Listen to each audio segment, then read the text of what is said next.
सभी लोग नमः जोड़ेंगे। ओम नमः सिद्धेभ्यः।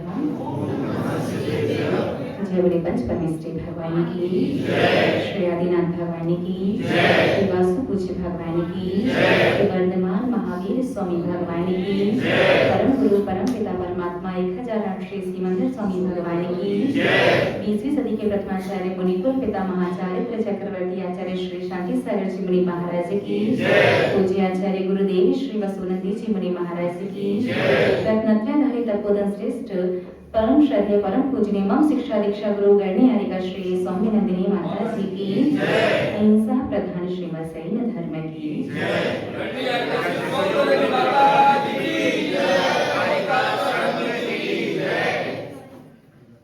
सच में कहना पड़ेगा कि संगति का असर तो हो रहा है।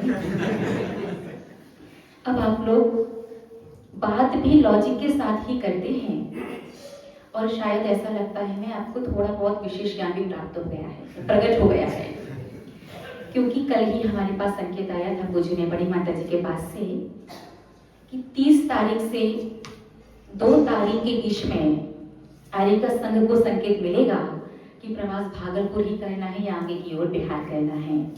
और अभी आपके किशनगंज वगैरह से और उसके बाद एक और है ना, एक बड़ी समाज है धुलियान, वहां से भी श्रावकों का बिहार के लिए आने का है। तो हमने कहा देख लेते भैया, चर्चा कर लेते हैं। तो आर्य पूजने बड़ी माता जी के पास से कोई संकेत आई, उससे पहले ही आपने अपनी तरह से बहुत अच्छा प्रयास किया है। तो अब देखते हैं, आज संकेत जाएगा बड़ी माता जी के पास, जो आप लोगों की भावना है। तो जैसा भी वहां से संकेत आएगा तो आपको संकेत कर दिया जाएगा, ठीक है? संकेत हमें होना चाहिए। चलिए देखते हैं, आते हैं पर अपने विषय पर। विषय चल रहा था कि देवी गति के जो समय दृष्टि देवी देवता हैं, जो भगवान के शासन देवी देवता होते हैं, उनके साथ हमारा व्यवहार सम्मान का होना चाहिए। हम उन्हें जय जिनेंद्र तो कर सकते हैं, लेकिन भगवान की तरह उनकी पूजा पाठ करना या उन्हें भगवान मानना, ऐसा व्यवहार होगा तो हम कौन कहलाएंगे? मिथ्या दृष्टि कहलाएंगे। और उन्हें सम्यक दृष्टि देव गति का देवी देवता मान करके सम्मान में उन्हें जय जिनेंद्र बोले, और या फिर कभी आवश्यकता पड़े या लगे कि थोड़ी बहुत द्रव्य बच गई है, अभी कहाँ वापस लेकर के जाओ, तो सम्मान की दृष्टि से आप वो द्रव्य जो भी आपके पास है, यदि आप ये बोल करके ग्रहणम ग्रहणम या समर्पयामि, क्या ग्रहणम ग्रहणम या समर्पयामि बोल के समर्पित कर भी देते हैं, ये उन्हें अर्घम निर्वपामिति नहीं कहलाएगा। बात समझ में आया? अर्घम निर्वपामिति बोल दिया तो मिथ्यात्व, और ग्रहणम ग्रहणम ये द्रव्य है, अपने सम्मान स्वरूप इसे ग्रहण कीजिए तो मिथ्यात्व का दोष नहीं आएगा। वैसे तो आवश्यकता ही नहीं है, ग्रहण भी क्यों करवाना, उनके पास कमी है क्या? विक्रिया रिद्धियां वगैरह बहुत विशेष रिद्धियां उनके पास होती हैं, आवश्यकता नहीं है। फिर भी कदाचित कदंचित आपको लगे कि डॉक्टर को पैसे देने से अच्छा है इनसे व्यवहार बना लिया जाए, तो आप कभी ग्रहणम ग्रहणम बोल के समर्पित कर भी देते हैं, तो आपके मिथ्यात्व में, आपके सम्यक्त्व में किसी प्रकार का कोई दोष नहीं आएगा, मिथ्यात्व का दोष नहीं लगेगा। तो प्रश्न चल रहा था कि विराजमान होने चाहिए या नहीं होने चाहिए, तो कहाँ और कैसे? ये मंदिर के बाहर या मंदिर से ही बहुत सारे मंदिरों में तो शासन देवी देवता गायब हो चुके हैं। तो अपन ने समझा था कि मंदिर समव शरण का प्रतीक होता है, और समव शरण बिना शासन देवी देवता के पूरा नहीं होता। तो पहले हमारे जो पूर्वाचार्य महान आचार्य हुए हैं, उन सभी के मंगल मार्गदर्शन में जिन प्रतिमाओं का निर्माण शासन देवी देवता के साथ हुआ करता था, जब बीच में कुछ समय ऐसा आया जब साधु संतों का लगभग अभाव जैसा हो गया था, या अत्यल्प मात्रा में साधु संत बचे, तो उस समय जो थोड़े बुद्धिजीवी पंडित विद्वान टाइप के जो व्यक्ति सामने आए, तो उन्हें क्या लगने लगा कि धारा उन देवी देवताओं से होकर के आ रही है, तो देवगति की देवी देवता असंयमों का विषय हो रहा है, इसलिए उन्हें विकल्प हुआ और उन्होंने शासन देवी देवताओं की जो प्रतिकृति बनती थी, उस प्रतिकृति को जिन प्रतिमा से अलग करवा करके गर्भगृह में विराजमान करवा दिया। फिर थोड़ा समय और व्यतीत हुआ, फिर कुछ और नए बुद्धिजीवी आए, उन्हें लगने लगा कि ये तो असोले के वस्त्र पहन रखे हैं और असोले के वस्त्र में गर्भगृह में विराजमान है, इस थोड़ी अशुद्धि जैसी बन रही है, जबकि देव लोगों में किसी भी प्रकार की अशुद्धि, मनुष्यों के अंदर तो 7 धातुआं भरी हुई हैं, मल मूत्र पीप खून मांस त्वचा, ये सब क्या है? धातु, उपधातु, ये सब मल है, साधु के लिए आहार के समय अंजुलि में आ जाए तो साधु अंतराय करते हैं। लेकिन देवों के अंदर जो देवगति के देव हैं उनके अंदर ये 7 धातु उपधातु नहीं होती, उनका शरीर शुद्ध ही होता है। फिर भी कुछ बुद्धिजीवी लोग आए, उन्हें विकल्प हुआ कि वस्त्र वगैरह जो ना पहनाते हैं ना वो अशुद्ध है, असोले के हैं, तो उन्हें गर्भगृह में नहीं होना चाहिए। तो उन्होंने उन्हें गर्भगृह के बाहर स्थापित कर दिया। गर्भगृह के बाहर स्थापित हुए और लगभग 11वीं 12वीं शताब्दी जब भट्टारका का समय आया और उस समय तक अन्य धर्मों का प्रचार प्रसार भी बहुत ज्यादा हो चुका था। उस समय कुछ भी किसी के जीवन में कोई भी संकट आता तो लोग क्या देखते, अगरबत्ती प्रसाद चढ़ावा लेकर के पहुंच जाओ किसी भी मंदिर में, और वो देवगति के देवी देवता हैं जो मिथ्या दृष्टि देवी देवता हैं, वो अपनी पूजन वगैरह करवा करके प्रसन्न हो जाते हैं और आपका थोड़ा सा भी पुण्योदय होगा तो आपको हेल्प करते हैं। जब जैन व्यक्तियों ने ये देखा कि हमारे भगवान तो वीतरागी हैं, हाथ पे हाथ रख के बैठे, उन्हें तो स्वयं से मतलब नहीं है, स्वयं के पास शरीर नहीं है, परिवार नहीं है, कुछ भी नहीं, तो हमें क्या देंगे। कई बार मन में आता है ना, बोलिए ना, नहीं आता। वो हाथ पर हाथ रख के बैठे, पैर पर पैर रख के बैठे, वो खुद का कुछ नहीं कर रहे, आपका क्या करेंगे? आपका कुछ करने आएंगे क्या? वो भले ही नहीं आएंगे लेकिन उनकी भक्ति हमारे सब कुछ काम, सारे काम बना देगी। वो हाथ पर हाथ रख करके बैठे हैं, उनका संसार पूर्ण हो चुका, उनके 8 कर्मों का क्षय हो चुका, वो किसी को ना कुछ देते हैं ना किसी से कुछ लेते हैं। जैसा आप उन्हें समर्पित करते हैं, जैसा आपका समर्पण उनके प्रति, जैसी आपकी श्रद्धा उनके प्रति, जैसी आपकी भक्ति उनके प्रति, जैसे आपकी द्रव्य उनके प्रति समर्पित होगी, वैसा ही पुण्य, वैसा ही कार्य आपका होगा। आप छोटी छोटी काठिया बादाम लेके आते, कड़वी कड़वी वाली, कभी फोड़ के खाते देखी है? घर जाकर के 10 बादाम फोड़ना और 6 से 7 कड़वी ना निकले तो बताना, क्योंकि गृहस्थ में पहले भी हम लोगों के वहां भी वही चलती थी। फिर बाद में जब एक बार फोड़ करके टेस्ट करके देखा तो सच में 7 बादाम कड़वी निकली, कड़वी। और 3 जो बची वो भी हल्की हल्की एंठाइली टाइप की, इठी इठी सी, उसे खा के मुंह ना ऐठ सा जाएगा। एंठाइली समझते ना, कसाइला, जैसे आप आंवला या लौंग कभी खा करके तो गुटके खाने वाले अच्छे से समझ जाएंगे। इनका मुंह ना ऐठा ऐठा सा रहता है, ऊपर में खुलता है धीरे धीरे। 3 बादाम जो बच भी जाएंगी, मान लो कड़वी ना भी निकले, वो थोड़ी सी हल्की सी एंठाइली निकलेंगी, और कड़वा कड़वा ऐठाला फल चढ़ाओगे तो कर्म भी इठ जाएंगे। तो जब बादाम चढ़ाते हैं ना तो खाने के लिए तो कागजी और मामरा, और चढ़ाने के लिए ऐसी बादाम दे रहे कि 1 किलो बादाम 2 महीने चढ़ाए। तो यदि आपकी क्षमता, आपकी शक्ति दिन में 4-5 बादाम चढ़ाने की नहीं है, 1 बादाम चढ़ा लो, 2 बादाम चढ़ा लो, लेकिन चढ़ाओ कागजी बादाम।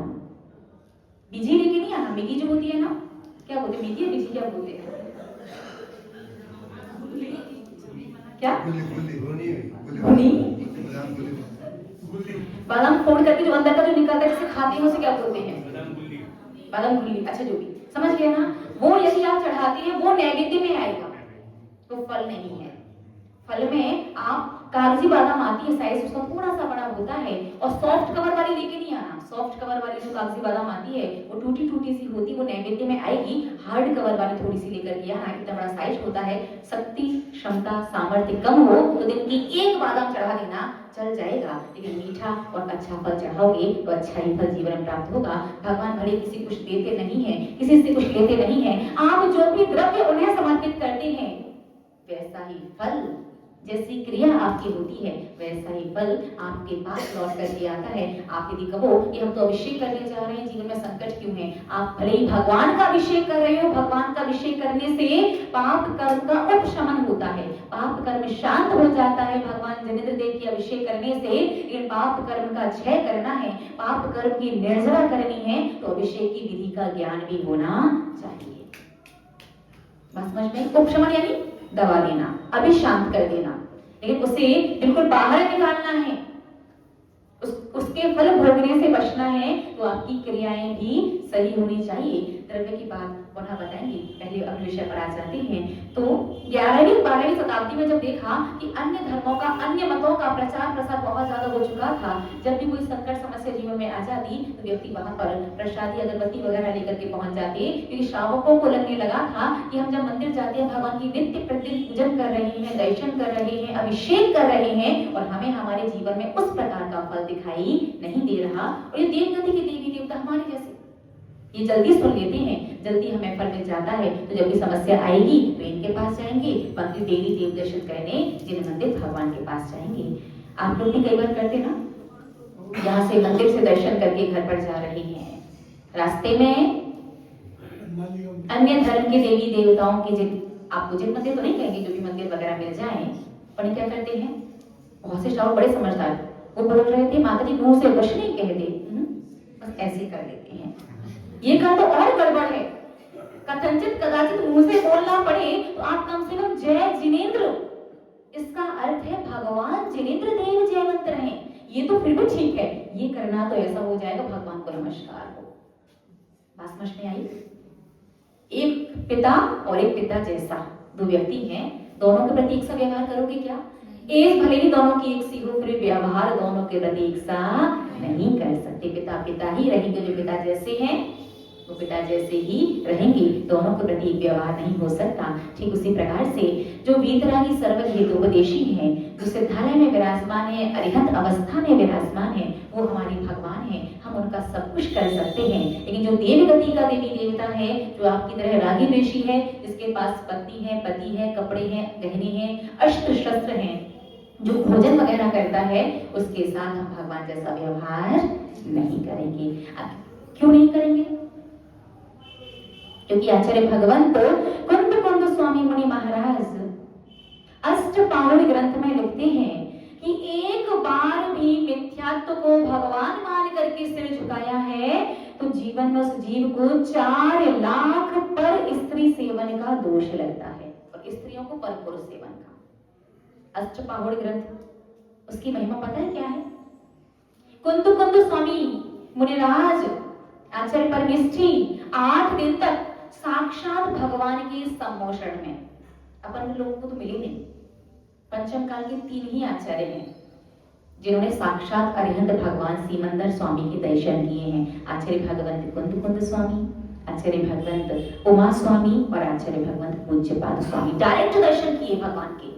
उनकी क्या स्टोरी है बाद में कहीं बताएंगे, समय बहुत ज्यादा हो रहा है। डायरेक्ट उनके दर्शन किए, उनके वहां पर 8 दिन रहे, और 8 दिन भगवान की जितनी भी दिव्य ध्वनि फिरी और उनने जितनी भी दिव्य ध्वनि सुनी, सारी की सारी उस दिव्य ध्वनि को उस अष्टपावड़ ग्रंथ के अंदर लिख दिया। तो आप किंचित मात्र भी शंका नहीं कर सकते कि बस सही होगी भी या नहीं, अरे चल जाएगा, कुछ नहीं होता, बिल्कुल नहीं। मिथ्यात्व को हमने पहले बताया है, वैसे तो सिर झुकाने की आवश्यकता ही नहीं है, वहां जाने की आवश्यकता नहीं है। फिर भी कभी कोई परिस्थिति आ जाती है, कथनचित कदाचित आप जाते भी हो या जाना पड़ता है, तो हमने कहा डॉक्टर मान करके, भगवान मान करके बिल्कुल भी नहीं चलेगा। आप ऐसे कर लेते हैं इसमें भाव कहीं ना कहीं भगवान वाला आ जाता है। 4 लाख आप इमेजिन भी नहीं कर सकते, इतना सारा पाप एक बार भी झुकाया, कितनी बार झुका दिया होगा पता ही नहीं है।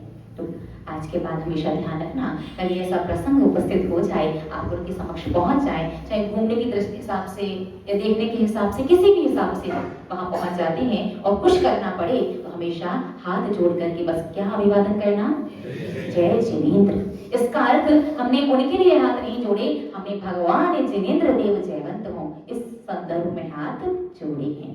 समझ में आया?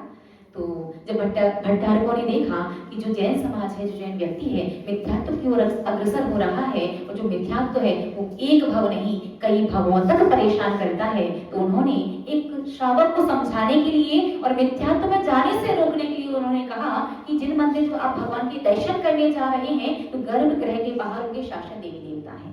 वैसे तो भगवान के शासन देवी देवता, भगवान के जो यक्ष यक्षिणी वगैरह होते हैं, जो देवगति के सम्यक दृष्टि देवी देवता होते हैं, वो संसारी जीव जो भगवान का भक्त होता है, उसके जीवन में कभी यदि विकट और बहुत ज्यादा बड़ी बड़ी समस्याएं आती हैं, तो स्वतः वो आकर के उस भव्य जीव की मदद करती हैं। लेकिन भट्टारकों ने कहा यदि आपकी भक्ति ज्यादा अच्छी नहीं है भगवान के प्रति, ज्यादा अच्छे से समय नहीं दे पाते, ज्यादा अच्छे से जानते नहीं हो, इसलिए वो जो देवी देवता है देवगति की समय दृष्टि वो आपको आकर के मदद नहीं कर रही है। लेकिन आपको यदि अपने जीवन में उनकी सहायता चाहिए है तो ऐसा करो, उनसे व्यवहार बना लो। व्यवहार कैसे?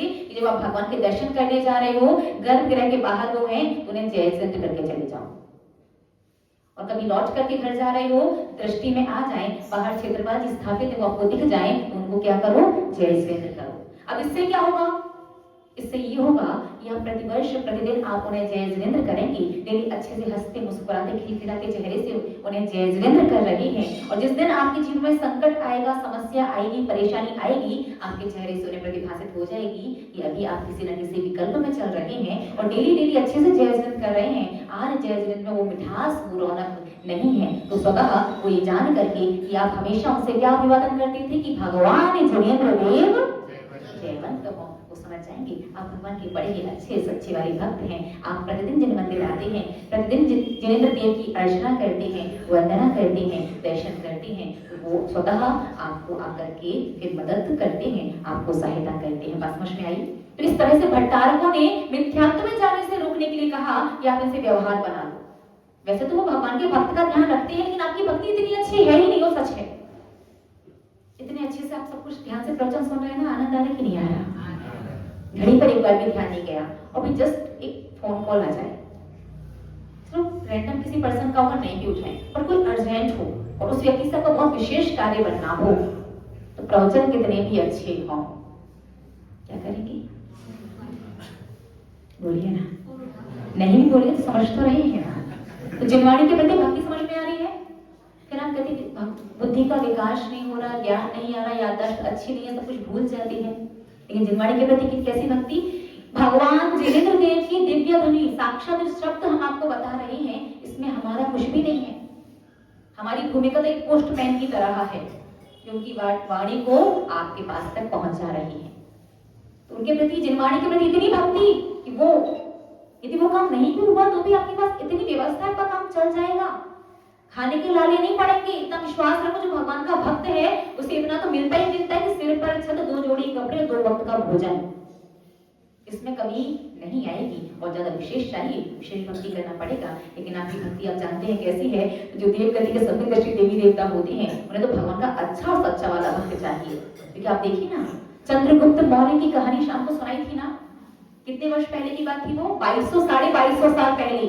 आप कल्पना करो, पंचम काल में आज से 2200 साढ़े 2200 साल पहले एक मुनि की चर्या इतनी उत्कृष्ट, एक मुनि की साधना इतनी उत्कृष्ट, एक मुनि की भाव विशुद्धि इतनी उत्कृष्ट कि 12 वर्षों तक देवगति के देवों ने आकर के चौका लगाया, पूरा नगर बसा करके उन्हें पता भी नहीं चला। कंटिन्यू कितने दिन? 12 वर्ष, 12 साल, 12 इयर्स। और आपने तो एक देवी कभी जीवन में देखा नहीं होगा, वो आकर के अपनी चौका लगा, व्यवस्था में तो बहुत दूर की बात है। क्योंकि भक्ति, समर्पण, श्रद्धा, सब कुछ इतनी विशुद्धि थी भगवान के प्रति। तो भट्टारकों ने कहा कि भगवान के प्रति भक्ति कैसी है, तो समझ में आ ही रहा है। इसलिए जो भगवान के यक्ष देवी देवता हैं या शासन देवी देवता हैं, वो विशेष मदद नहीं कर रहे, तो कम से कम प्रतिदिन मंदिर आते हो तो उनसे जय जिनेंद्र यदि आपने बोल ली, एक व्यवहार जैसा स्थापित हो गया। जिस दिन आप थोड़ी मुरझाई से रहोगे, उस दिन वो समझ जाएगी कि भैया ज्यादा कुछ विशेष नहीं भी कर पाता है, एक कम से कम प्रतिदिन जिन्हें मंदिर तो आता है, कम से कम भगवान जिनेंद्र देव जयवंत हो, ऐसी भावना मेरे समक्ष व्यक्त तो करता है। आज ये परेशान है, चलो मैं जाकर किसी सहायता कर देता हूँ। और हमेशा ध्यान रखना, भगवान के जो शासन देवी देवता हैं वो तो बहुत शक्तिशाली होते हैं। देवगति का छोटे से छोटा देव भी है ना, सबसे छोटा देव, वो भी इतना शक्तिशाली होता है कि 100 लोगों को मार सकता है। मेंतर जाति का छोटे से छोटा देव, और 100 लोगों को बचा सकता है। 100 लोग तो बहुत हो जाते हैं ना एक साथ, फिर एक सेकंड में 100 लोग, फिर दूसरे सेकंड में दूसरे 100 लोग, ऐसे पूरे दिन भर में कितने 100 लोग हो जाएंगे? बहुत सारे हो जाएंगे ना। इतना शक्तिशाली छोटे से छोटा व्यंतर जाति का देव होता है। जब भगवान के शासन देवी देवता तो थोड़ा विशेष शक्तिशाली होते हैं। इस प्रकार की परंपरा 11वीं 12वीं शताब्दी में शुरू हुई थी। फिर लोग ना थोड़ा एडवांस होते हैं। जैसे अभी सभा समाप्ति के बाद हम आपसे ओम नमः कहते हैं, आप आगे से धीरे हो जाता है ना, थोड़ा सा लेक्चर में आगे चले अपन, कहाँ वही ओम नमः पर उठ जाए। तो एडवांस होते हैं तो थोड़ा सा भट्टारक परंपरा भी थोड़ी सी नीचे आने लगी, थोड़े भट्टारक भी कम होने लगे। साधु संत पहले से ही कम थे, तो लोगों ने और भी देखा कि और जो लोग हैं अन्य धर्म वाले जो हैं वो और प्रसादी और भेंट वगैरह का सामान और जो वस्त्र वगैरह जो भी होते हैं वो सब बहुत लेकर के जा रहे हैं और बड़ा बढ़िया खुशहाल जीवन है, बढ़िया जीवन में आनंद ही आनंद है। फिर लोगों ने धीरे धीरे करके भगवान जिनेंद्र देव की पूजन का समय तो 5 मिनट कर दिया और बाहर देवी देवताओं के पास घंटे घंटे लगे हुए हैं और अगरबत्ती लगाने, वो दीपक घुमाने, जो भी करने। तो ये परंपरा वहां से ऐसी नहीं थी। अब भगवान को देते हैं 5 मिनट, तो देवी देवता को आधा घंटा, तो देवी देवता कहते नहीं आ रहे, कि वो सच्चे संबित दृष्टि उनकी पूजन से प्रसन्न होते ही नहीं है। आप उनकी पूजन ज्यादा करोगे, भगवान को कम मानोगे तो बिल्कुल भी मदद नहीं करेंगे। और आपको लगे कि भैया हम तो बहुत ज्यादा सम्यक दृष्टि श्रावक हैं, हम तो सम्यक दृष्टि देवी देवता को भी जय जय नहीं करेंगे, तो ये आपकी धारणा मानसिकता गलत है। इस संसार का कोई भी दिगंबर साधु कितने बड़े भी महान से महान आचार्य भी क्यों ना हो, जब भी कोई भी बड़ा अनुष्ठान होता है, कोई भी पंडित विद्वान हो, 1 दिन से ज्यादा दिन का विधान और पंचकल्याण जैसा कोई भी बड़ा अनुष्ठान होता है, प्रत्येक अनुष्ठान में सम्यक दृष्टि देवी देवताओं को सम्मान देकर के उन्हें सादर आमंत्रित किया जाता है। किया जाता कि नहीं किया जाता, बोलिए ना। तो कोई भी ऐसा नहीं जिसने कभी सम्यक दृष्टि देवी देवता का सम्मान नहीं किया। ये बाद में लोग आगे थोड़े कम समझदार, ज्यादा ज्ञान, समझ गए, उन्हें लगता है शाब्दिक ज्ञान ज्यादा है, समझदार कम होते हैं। उन्हें लगता है कि जयजंत के अधिकारी भी नहीं है, कभी बाई चांस आपने कोई अर्घ ग्रहण बोल के चढ़ा दिया, कोई फल वगैरह जो भी, जैसा भी सब तो नहीं कहेंगे इस चीज के बारे में, लेकिन आप कभी उन्हें को समर्पित कर भी देती हैं ग्रहण बोल करके सम्मान के रूप में, तो लोग उस व्यक्ति को बड़ी हीन दृष्टि से देखते हैं, जबकि भैया सबने किया है, बिना सम्यक दृष्टि का सम्मान किए, बिना उन्हें आमंत्रित किए कोई भी अनुष्ठान मध्य लोक में पूर्ण नहीं होता। इस पंचम काल में तो नहीं होता। नहीं, महान से महान कोई भी आचार्य हो, कोई भी पंडित विद्वान हो, और आप लोगों ने भी देखा होगा ना ध्वजारोहण जब करते हैं कार्यक्रम का, फिर वहां जाकर के द्रव्य चढ़ाते हैं ना, तो ध्वजा के पास किसे द्रव्य चढ़ा रही हो? हाँ, दशों दिशाओं वाले दिक्पाल वगैरह जो होते हैं ना, दिक्पाल यानी क्षेत्रपाल। अच्छा चलो देवी देवता को मान लो, क्षेत्रपाल जी को नहीं मानेंगे। ये अलग बात है कि क्षेत्रपाल जी का रूप बदल दिया, ये सिंदूर बिंदु लगा के, ऐसा रूप नहीं होता है देवों का, बहुत सर्वांग सुंदर होती है, ऐसा रूप आपने बना दिया है, अब तो थोड़ा अजीब लेकिन वो सर्वांग सुंदर होते हैं, पूरे मनुष्य जैसे होते हैं। लेकिन आप जो ध्वजारोहण के समय जाकर के द्रव्य समर्पित करते हैं, वो दशों प्रकार के दिक्पाल क्षेत्रपाल वगैरह जो हैं, सम्यक दृष्टि के देवी देवता जो हैं, भगवान के शासन देवी देवता जो हैं, उनका आह्वान करते कि आप लोग आइए, हमारे कार्यक्रम में सम्मिलित होइए और हमारे कार्यक्रम को प्रभावना के साथ निर्विघ्न समाप्त करवाइए। और तो और समय हो गया, एक और बात बतानी थी, डेली भी आप क्या करते हैं वो हम कल बता देंगे। इस प्रकार से जब भट्टारक परंपरा भी कम हो गई और साधु भी अति अल्प रहे, तो लोगों ने फिर अन्य मतों को, अन्य धर्म वालों को देख करके अनुसरण करना शुरू कर दिया। भगवान के पास 1 मिनट, 2 मिनट, 5 मिनट और बाहर देवी देवताओं के पास घंटे देने लगे। तो वो ये परंपरा 2, 3, 400 साल चलती रही। जब साधु संत पुनः होने लगे और सहज आपको उपलब्ध होने लगे, शास्त्रों का अध्ययन जब साधु संतों ने किया, आपको करवाया, तो फिर 2 प्रकार के लोग हो गए। और अति और इति हर चीज की बुरी होती है, ना तो बहुत ज्यादा करो ना बहुत कम, जो चीज जैसी उसे वैसा ही रहने दो।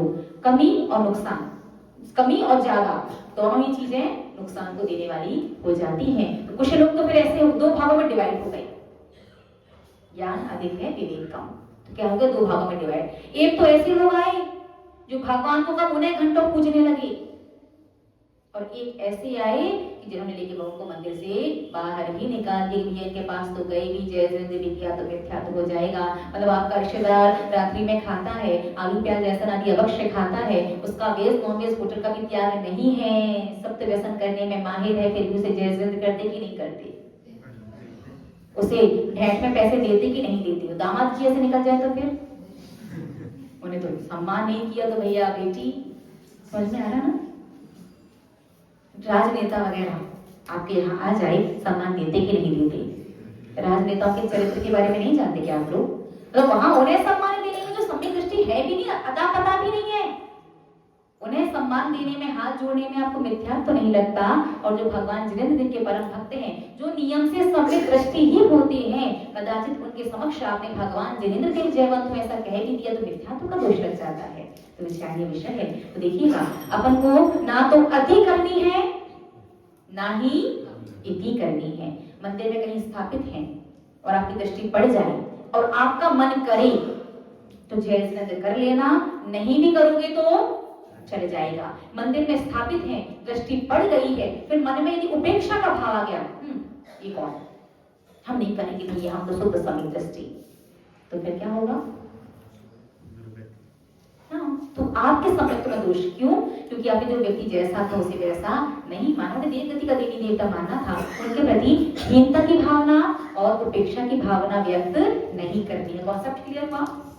मंदिर में दिख गए, मन करे तो जयचंद कर लो, मन ना करे नहीं करो, कोई दिक्कत कोई परेशानी नहीं है।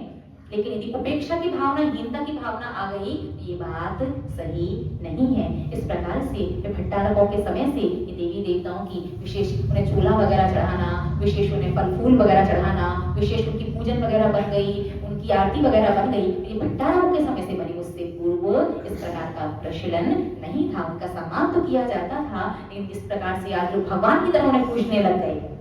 उस प्रकार का भट्टारकों ने भी नहीं पूजवाया भगवान की तरह, उन्हें तो सहज सम्मान की बात कही थी। लेकिन जब वो खुद उनकी संख्या कम हो गई, लोगों ने खुद का विवेक, खुद का ज्ञान लगा करके अन्य धर्मों को देख करके उस प्रकार से अनुसरण करना शुरू कर दिया। जय पंचपरमेश्वरी भगवान की जय। अरे हम अरे हम अरे हम अरे हम अरे हम अरे हम अरे हम अरे हम अरे हम अरे हम अरे हम अरे हम अरे हम अरे हम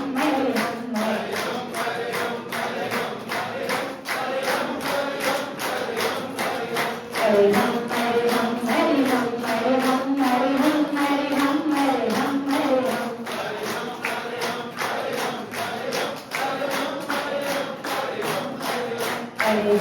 अरे